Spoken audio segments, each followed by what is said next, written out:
So the truth is, I know for a fact that life can be hard.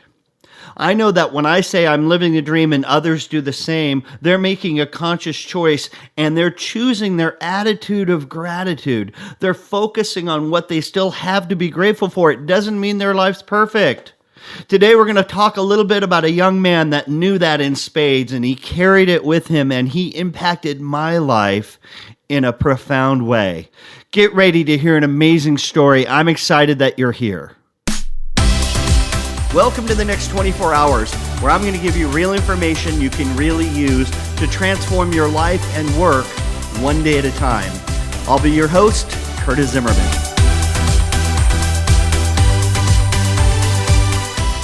Well, hello everyone. It's Curtis, and I hope you are living the dream.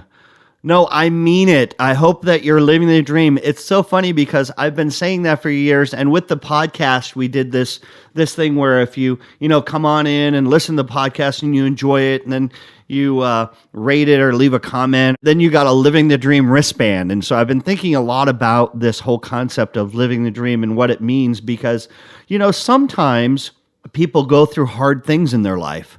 Sometimes there are struggles that happen in your life. And sometimes I meet people on the road and I'm amazed how much they buy in to living the dream, even though they're going through really difficult things in their life right here, right now. And perspective is something that is easy to lose and easy to say, well, if you only knew what happened to me, or if you only knew what I've gone through, or if you only know what's going on in my life right now. And I get it. I've had some things happen in my life. I've witnessed some things that happen in other people's lives. But I just thought today I wanted to share with you this story that so inspired me and so helped me see how lucky I am about living the dream. So let me just paint the picture for you real quick. When I started out as a speaker, I did a lot of teacher in-services and things like that. And then I started in the college market and I did lots and lots of shows. I even have a book called The Keys to Success in College and Life that I wrote with, co-authored with Dr. Will Keim. And so there are certain colleges that I did over and over, and about 3 or 4 that I still do to this day. I do new student orientation for, but no place else do I have the footprint that I did at Florida State. Florida State actually had new student orientation, had so many students, 6,000 students and 10,000 parents, that they actually had new student orientation 22 times through the summer. It was a 6-week commitment. And I think I did that for 7 or 8 years, where I was in Tallahassee that whole time. And I share that with you because I want to just paint the picture of being there and doing my program and sharing my message and helping students see the next chapter of their life and what it's going to look like, and writing where is it you want to be after you graduate, and what are you going to leave behind in high school, and all of those things. And the inspiration that I received was huge following one of those programs. So the program had just ended. I was in the back of the room and I was signing books, and there was a line there, and there was one student, and he was sitting back, I don't know, probably 5 rows deep in the chairs now that were now empty. So everyone was kind of leaving this theater that this happened in.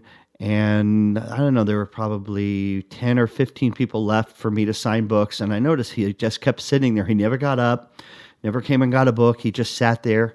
I finished signing the final book and they left and we shook hands and everything.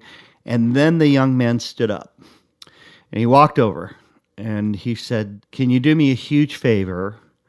And he had his shoe off. And he said, "Could you do me a huge favor? I can't buy a book tonight, but I'm wondering if you could sign my shoe." No, I'm going to just let that land for a second. Whatever reaction you just had, that was the reaction I had. Excuse me? Can I sign your shoe? Seriously? And I said, "Well, really, are you sure you want me to sign your shoe?" He said, "Yeah, I want you to sign the top of my shoe." And I said, "Okay, well, I'll tell you what, you've been sitting over there so patiently. I really would like to hear a little bit why you'd like for me to sign your shoe. Is that okay?" So he said, "Sure." So we sat down for a few minutes. The onion started peeling and he started telling me about his story. And his story was that he was a good student.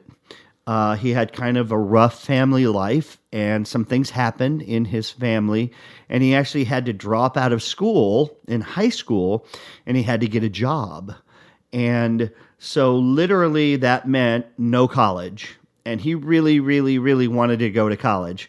So, he would take his friends' school books and he would continue to study and he would continue to try to get whatever class credit he could. He'd go online and he'd do stuff.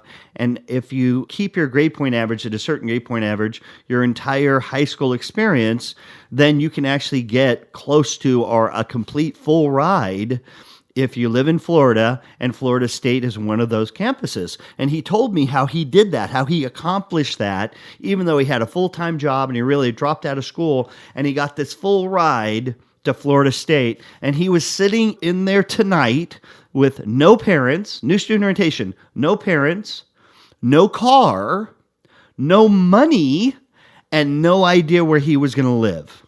Sitting there tonight, he was basically homeless and had a full ride to Florida State. And the reason he wanted me to sign his shoe was because he wanted to remember whenever he was feeling like life was hard, whenever he was feeling like poor me, he wanted to look down because he knew he'd drop his head down, and he wanted to gaze down, and he wanted to look at his shoe, and on the top of his shoe, he wanted it to say, "I'm living the dream," with my signature. He said, "Curtis, this way, whenever I'm feeling down, I'm going to be looking down and I'm going to see that and I'm going to say, I am living the dream and I am in control. And I did work my butt off to get off to college and I am here and I am going to figure it out. And I don't care. I have to couch surf for 3 years. I'm going to do that in order to get my degree and make my dreams come true." And I thought I was supposed to be the inspirational speaker. And I thought I was the one that's supposed to be giving out the information on how to take your life and look at it a certain way and, write the next chapter. And sitting right before me was the embodiment of everything I try to tell people. He had every reason in the world not to succeed. He had every excuse that I hear so many people use of why he can't go to college, why he can't succeed, what he's going to need to be able to make it. He had all of it right there in his fingertips. And he chose to use none of it. And he didn't go to the counselors, and he wasn't talking to the RAs, and he wasn't telling everyone his story. He was just sitting there going, I am going to college, and I'm here today, and I'm going to figure it out. And this was after 2 days of orientation. And believe me, I went to the orientation leaders, and I introduced them, and I said, this is the story I just heard. This is where he is. And they were like, boom, goes the dynamite. We are going to take care of you. We're going to help you tonight. We're going to figure this out together. And he walked out of the room. But the story and his eyes and the passion that he brought has never left me. I'm still talking about it now all these years later. How do you translate that? How do you have your kids understand what grit looks like? How do you make people understand that, yes, that happened to you, but you also have a choice in how you react to that? Life is going to happen to you. Whoever's listening to my voice right now, here's the news flash. Life is going to happen to you. It is. I wish I could say it's going to be all amazing and vacation every day of your life and no one's ever going to get cancer and nobody's ever going to get a car accident and everyone's going to love you forever and that person that you think is amazing is always going to think you're amazing too. I'm sorry, I can't tell you that. I can tell you that life is going to be difficult. I can tell you that for sure. But I can also tell you that you have to make a decision of what you're going to do in the face of that. You still have control of how you're going to react when that happens to you. You can still have the outcome you have. You might have to work 10 times harder. You might have to make yourself uncomfortable for 10 minutes in order to get the outcome you want, but it's worth it.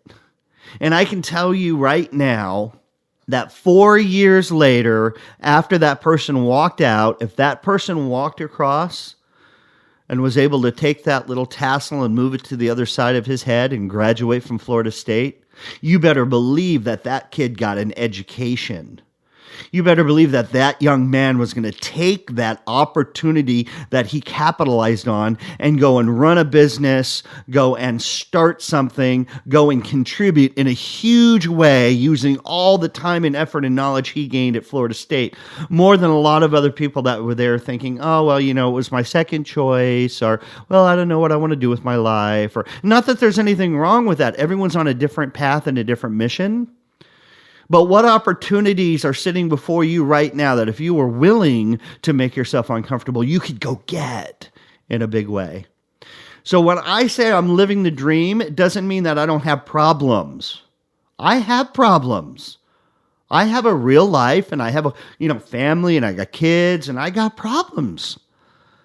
But I have to choose what I'm going to focus on every day and what kind of impact I want to have on the world around me. And I want you to choose that as well.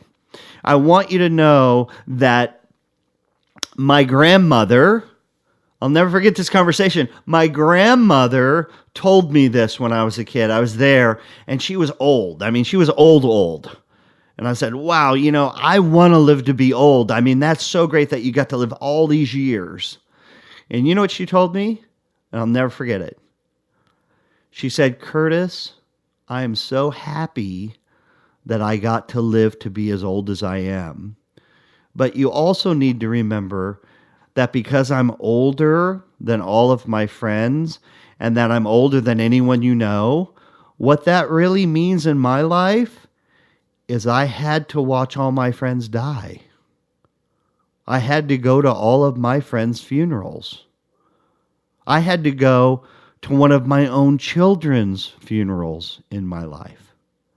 So everyone wants to live to be the oldest. Everyone wants to live to be, 99. But the people that do it also have a totally different perspective on life.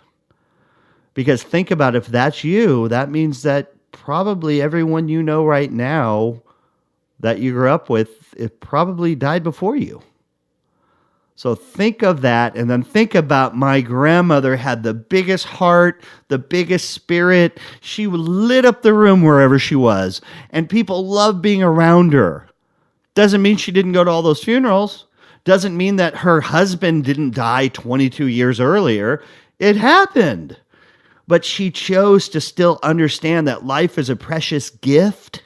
And every day she got was another day she got to go out and enjoy the people that she loved. She knew what living the dream was. She was teaching me about living the dream, and I didn't even know it. So I had to share that story because that's a true story. I also have to say right now, who should really grab a magic marker and grab their shoe and write on the top or even on the bottom of their shoe, I'm living the dream? Because I see way too many people that have their heads down. I see way too many people that, man, oh, poor me, and life is hard, and this is horrible. And imagine if you were that young man and you had to do everything he did just so that you could go to college and you didn't have any support, no family, no nothing. And yet he wanted that on his shoe because he knew he was living the dream. He appreciated it. That was my big takeaway. I want to tell you that I hope that you think about this for the next 24 hours and beyond, because I do have a 24-hour challenge for you. I do have something that I want you to truly think about in a deep way for the next 24 hours. All right, let's jump right into the 24-hour challenge. Very excited about this. It's going to be simple. It's going to be crisp and clean. The question is, will you use it as a reference in your real life in the next 24 hours? And that's this. The young man who had me write, living the dream on the top of his shoe to remind him what he had to be grateful for and to remind him to keep powering through. I want you to take that same concept, but you don't have to write the whole thing out. You can kind of do it in code, so if somebody sees it, they don't even have to know. It's just LTD. And I want you to get your lipstick out, young ladies. I want you to write it on the mirror, LTD. I want you to get a Sharpie out, and I want you to write on your shoe somewhere, even if it's on the bottom, just real small, LTD. I want you to get a magic marker, a Sharpie, and I want you to write in the inside of your hand, real small, LTD. But I want you to use that so as you go through your day-to-day, anytime you're thinking about, oh, poor me, or, oh, why does this happen to me, any of those kind of negative thoughts, I want you to revert back and think about, what do I have to be, if I focus right now on what I do have to be grateful for, how might the outcome of this conversation, how might the outcome of the way I am driving to work and my attitude when I show up might change if I focused on the things I have to be grateful for. Do that over the next 24 hours, and I think you're going to see a huge impact on your day. Hey, thank you for listening to the next 24 hours. It would mean a lot to me if you found this content today valuable, that you share it with your friends. Leave me a review. I'd love to hear from you. And if you want to learn more about what I do, it's really simple. Just go to curtiszimmerman.com. Remember, in order to live the dream, you have to make the next 24 hours count. The clock is ticking.